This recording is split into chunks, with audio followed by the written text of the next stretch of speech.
एक व्यक्ति हमेशा ईश्वर के नाम का जाप किया करता था। धीरे धीरे वह काफी बुजुर्ग हो चला था, इसीलिए एक कमरे में ही पड़ा रहता था। जब भी उसे शौच स्नान आदि के लिए जाना होता था, वह अपने बेटों को आवाज लगाता था और बेटे ले जाते थे। धीरे धीरे कुछ दिन बाद बेटे कई बार आवाज लगाने के बाद भी कभी कभी आते और देर रात तो नहीं भी आते थे। इस दौरान वे कभी कभी गंदे बिस्तर पर ही रात बिता दिया करते थे। अब और ज्यादा बुढ़ापा होने के कारण उन्हें कम दिखाई देने लगा था। एक दिन रात को निवृत्त होने के लिए जैसे ही उन्होंने आवाज लगाई, तुरंत एक लड़का आता है और बड़े ही कोमल स्पर्श के साथ उनको निवृत्त करवाकर बिस्तर पर लेटा जाता है। अब ये रोज का नियम हो गया।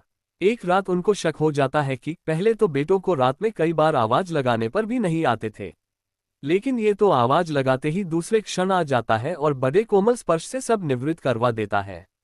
एक रात वह व्यक्ति उसका हाथ पकड़ लेता है और पूछता है कि सच बता, तू कौन है? मेरे बेटे तो ऐसे नहीं हैं।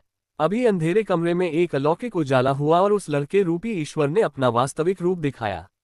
वह व्यक्ति रोते हुए कहता है, हे प्रभु, आप स्वयं मेरे निवृत्ति के कार्य कर रहे हैं।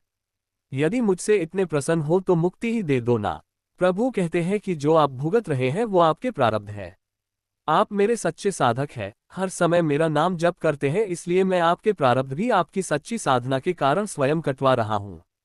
व्यक्ति कहता है कि क्या मेरे प्रारब्ध आपकी कृपा से भी बड़े हैं? क्या आपकी कृपा मेरे प्रारब्ध नहीं काट सकती है? प्रभु कहते हैं कि मेरी कृपा सर्वोपरि है, ये अवश्य आपके प्रारब्ध काट सकती है, लेकिन फिर अगले जन्म में आपको ये प्रारब्ध भुगतने फिर से आना होगा।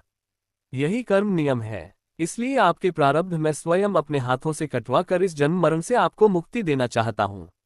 जो हर समय श्रद्धा और विश्वास से मुझे जपते हैं, उनके प्रारब्ध मैं स्वयं साथ रहकर कटवाता हूँ और तीव्रता का एहसास नहीं होने देता हूँ। प्रारब्ध पहले रचा पीछे रचा शरीर, तुलसी चिंता क्यों करे, भज ले श्री रघुबीर। हमें भी हर पल हर घड़ी ईश्वर का स्मरण करते रहना चाहिए।